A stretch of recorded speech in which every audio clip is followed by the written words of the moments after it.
If you stepped out of your front door in an English or French city in the late 17th century, your first instinct was not to look where you were walking, but to look straight up.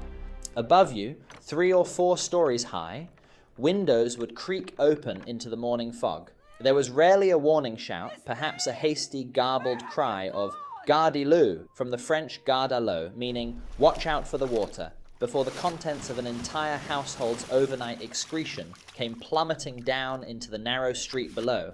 Urine, fecal matter, stagnant washwater, and rotting kitchen slops cascaded across the eaves, spattering the walls, soaking unsuspecting pedestrians, and pooling into the central gutter known as the kennel. To be human before the 19th century was to live in an inescapable, suffocating bath of your own biology. Inside the home, the primary device for relief was the chamber pot, a crude ceramic, pewter, or tin bowl kept directly beneath the bed. When you slept, the stench hovered inches below your mattress. In winter, if a household lacked servants to empty the pots before nightfall, the contents froze solid beneath the blankets, cracking the glaze. For the vast majority of urban dwellers, disposal was a daily logistical nightmare. If you did not throw it out the window into the public thoroughfare, you carried it down rickety stairs to dump it into a cellar cesspool. These cesspools were nothing more than unlined dirt pits dug beneath the floorboards of living quarters.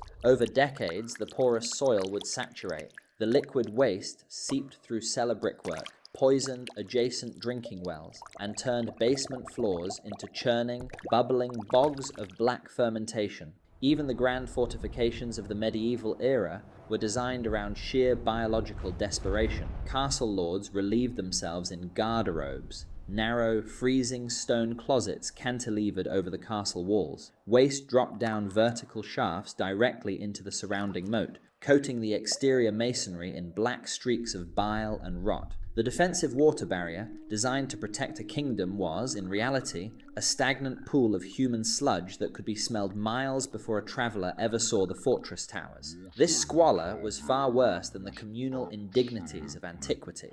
In ancient Rome, 50 citizens would sit side by side along cold marble benches in public latrines, shoulder to shoulder, wiping themselves with a single sea sponge mounted to a wooden stick, the xylospongium, which was simply rinsed in a shared trough of running salt water between users. When a cesspit filled to the brim in 18th century London, homeowners were forced to hire nightmen, labourers who operated exclusively between midnight and dawn, shoveling liquid feces into open wooden tubs by the dim flicker of tallow candles. The air in these cellars was frequently lethal. Workers regularly suffocated from pockets of concentrated methane and hydrogen sulfide gas, collapsing face down into the very muck they were paid pennies to extract. If a landlord refused to pay the nightman's fee, the cesspool simply overflowed, slowly creeping up the basement stairs until the family was forced to abandon the ground floor entirely. This was not an occasional catastrophe.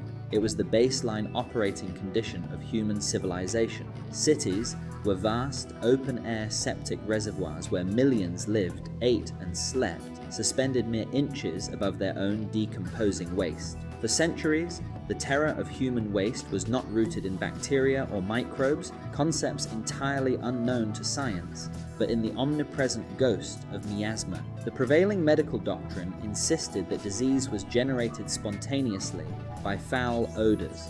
Doctors believed that inhaling the stench of decaying organic matter corrupted the body's 4 humors, poisoning the blood and inducing cholera, dysentery, and plague. This fundamental misunderstanding created a paradox of bizarre and catastrophic proportions.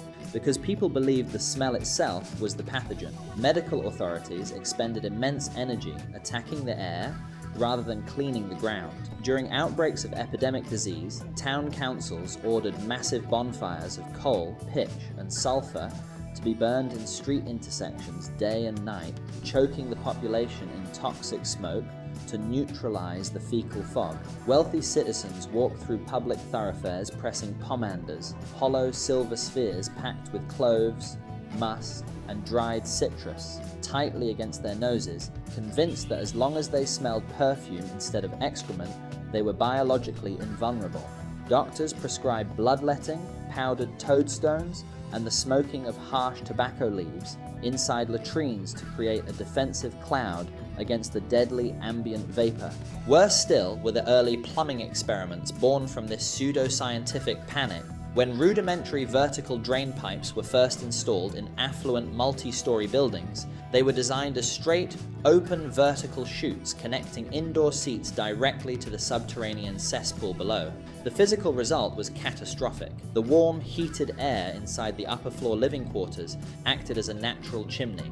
It actively sucked the heavy, concentrated sewer gases up through the open pipes and blasted them directly into bedrooms and sitting parlors. Rather than realizing that the open pipe was acting as an exhaust vent for a subterranean gas chamber, physicians declared that the houses were being invaded by subterranean demons or mephitic spirits. Stories circulated in newspapers of bedrooms spontaneously exploding when someone brought a lit candle too close to the toilet hole, a phenomenon correctly attributed by modern physics to high concentrations of trapped methane, but interpreted by the public as supernatural punishment for meddling with indoor defecation. In the mid-19th century, London police records documented multiple incidents of entire basements blowing apart in residential homes. In 1847, a shoemaker in Southwark struck a match in his cellar to inspect a leaking drain. The accumulated methane ignited instantly, throwing him across the street, tearing the floorboards out of his workshop, and setting fire to 3 adjacent tenements. Cultural and religious taboos cemented this stagnation. To many conservative thinkers and clerics, bringing the act of elimination indoors was considered an act of sinful effeminacy and blasphemous hubris. Bodily filth was viewed as a natural consequence of the fall of man. To hide it away behind polished oak panels and pretend it didn't exist was to engage in deceitful vanity. True modesty, it was argued, required enduring the squalor of the communal outhouse or the outdoor dung heap. The class divide of the pre-flush era did not determine whether you lived in filth, but merely how comfortably you were seated while doing so. At the apex of aristocracy, the elite turned bodily elimination into an elaborate ritual of power. In the courts of King Henry VIII of England and Louis XIV of France, the royal commode was not hidden in a closet. It was a lavish piece of furniture known as the Close-Stool. These were heavy wooden armchairs crafted from polished mahogany or walnut, upholstered in crimson velvet, embroidered with gold thread, and fitted with a padded lid. Inside rested a removable basin made of solid pewter, fine faience pottery, or even hammered silver. In the English court, this created one of the most powerful political offices in the British Empire, the Groom of the Stool. This nobleman was personally responsible for assisting the reigning monarch during their private visits to the Close-Stool, monitoring their dietary health through their bowel movements, and providing clean linen for intimate hygiene. Because the groom had private, daily, uninterrupted access to the king at his most vulnerable moments, he routinely became a chief confidant, controlling access to the monarch's ear, orchestrating royal appointments, and wielding immense political influence over state policy.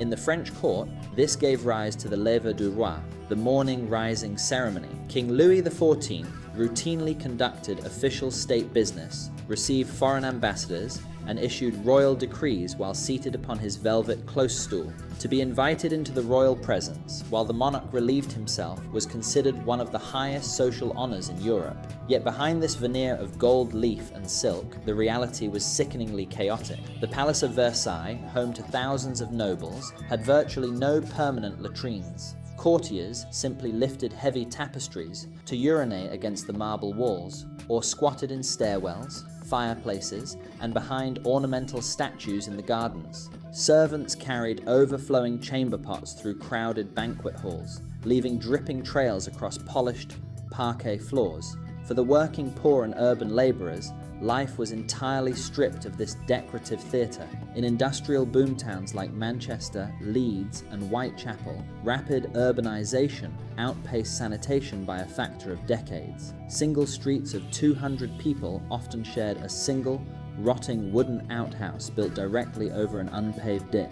When the pit filled, it spilled over into the communal courtyard where children played barefoot and women hung laundry to dry. At the bottom of the urban food chain were the toshers and mudlarks, Scavengers who survived by descending into the subterranean drains and riverbanks at low tide. They waded waist-deep through raw human sewage carrying lanterns, sifted through human sludge with iron hooks, and fought off hordes of sewer rats in search of dropped brass coins, lost silver buttons, bones, and bits of scrap metal that had slipped down the drains. In 1849, a London water inspector named Thomas Shapter documented the living conditions in working-class tenements. He recorded instances where families lived in basements where the ceiling rafters dripped with the fecal seepages of the apartment above. In one documented court case from 1853, a London tenant sued his landlord because the floorboards of his ground floor room had physically floated upward on a rising lake of neighbour-generated sludge. The economic and psychological toll was staggering. The working poor were trapped in a constant cycle of dysentery, typhoid, and recurring infant mortality, entirely unaware that the clear water they hauled from the local street pump was filtering through the liquid waste of 30 neighbouring cesspools just 10 feet away. The great tragedy of the modern toilet is that human civilization had already solved the problem once, over 4,000 years earlier, and then completely forgot it ever happened. Around 2500 BCE, in the Bronze Age city of Mohenjo-daro in the Indus River Valley, engineers constructed the most sophisticated sanitation network the ancient world would ever see. Every private brick home featured a dedicated washing room, with sloped terracotta floors and a built-in commode made of precisely mortared brick. Waste dropped into clay vertical chutes built directly inside the thick house walls, emptying into covered brick drainage channels that ran beneath the public streets. These ancient engineers understood gravity, water flow, and inspection sumps. They built brick sedimentation traps to catch heavy solids, allowing clear wastewater to drain into the river while keeping urban street air pristine and safe. Yet when the Indus Valley civilization declined, this architectural genius vanished with it. For the next 4 millennia, humanity fell backward into primitive buckets and dung heaps. When Europe finally tried to reinvent the concept in the late 16th century, it did so through absurd, mechanical failures and eccentric inventors whom history initially ridiculed. The modern resurrection began in 1596 with Sir John Harington, godson to Queen Elizabeth I. Harington, a poet and courtier, exiled from court for circulating scandalous verses, spent his banishment designing the world's first functioning flush toilet at his country estate in Kelston. He called it the Ajax, a pun on the Elizabethan slang term for a privy, a jakes. Harrington's device was an engineering marvel for its era, an elevated cistern that used gravity to release 7.5 gallons of water via a hand-turned valve, washing the contents of a brick-lined pan down into an outside vault. He even built one for Queen Elizabeth at Richmond Palace. Yet the Ajax was an evolutionary dead end. Harington made a single, fatal design error. The pipe connecting the pan to the vault was a straight, direct passage. The moment the water drained, the entire subterranean sewer vented its sulphurous fumes straight into the Queen's royal bedchamber.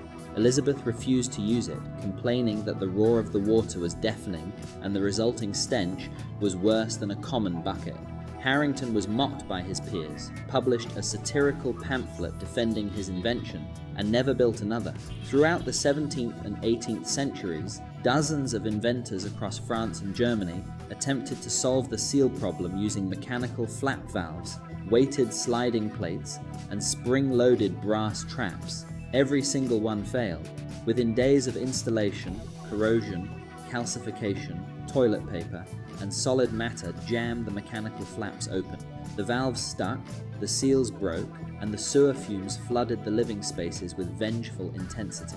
For nearly 2 centuries, the invention of the toilet sat frozen in failure. The problem seemed insurmountable. How do you create an opening wide enough for solid waste to drop through, connect it to a vast underground network of filth, and yet prevent the toxic air of that network from flowing back up into the living room? The answer did not come from an architect, a doctor, or a sanitation engineer. It came from a Scottish watchmaker named Alexander Cumming in 1775. Cumming understood the laws of pressure and fluid mechanics with the precision of a clock designer. He realized that mechanical valves, rubber flaps, and metal sliding doors would always fail because solid debris would permanently jam mechanical parts. The seal could not be solid, it had to be liquid.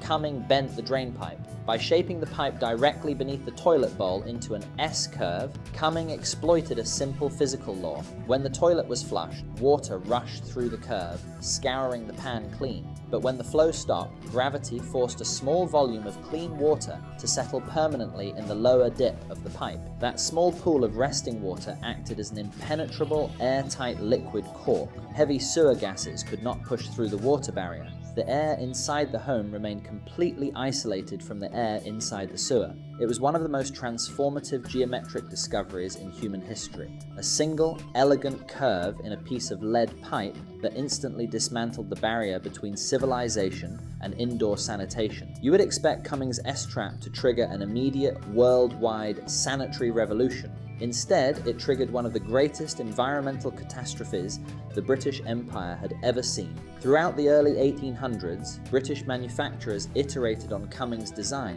In 1778, Joseph Bazalgette patented a smooth brass valve system that improved water flow. By the 1840s, the water closet, or WC, was becoming a coveted status symbol in wealthy London households. Thousands of new flush toilets were installed every year.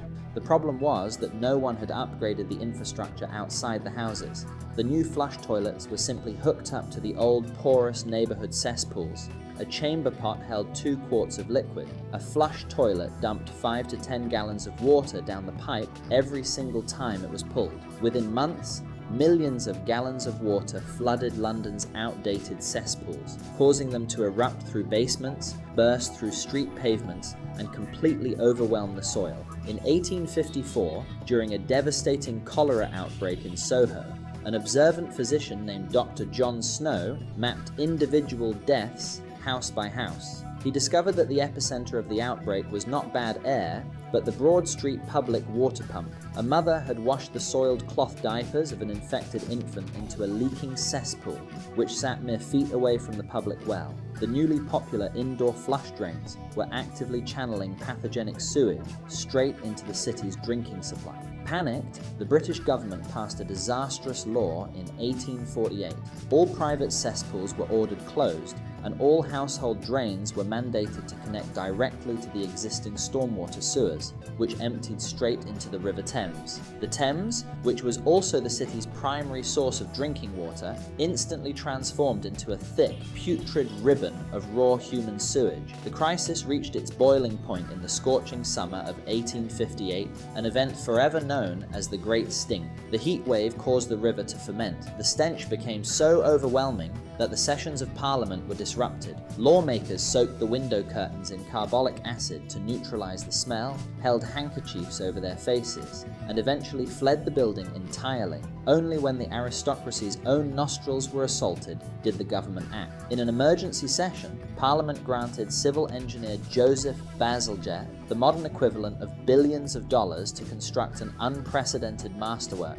Over 1,000 miles of underground brick intercepting sewers using over 318 million hand-laid bricks that diverted London's waste completely away from the city and out to the sea. With the sewers in place, the toilet entered its golden age. Innovators like Thomas Twyford revolutionized manufacturing by casting the entire toilet bowl and trap out of a single piece of glazed vitreous china, replacing leaking wooden and metal contraptions. Sanitary engineer Thomas Crapper patented improvements to the siphonic flush system and opened the world's first bathroom fixture showrooms, turning sanitation from an unmentionable shame into a consumer industry of gleaming porcelain and polished brass. Today, the modern toilet is so ubiquitous, so profoundly ordinary, that it has become entirely invisible. We enter a private room, press a small chrome lever, and watch our biological waste vanish in a second of swirling water.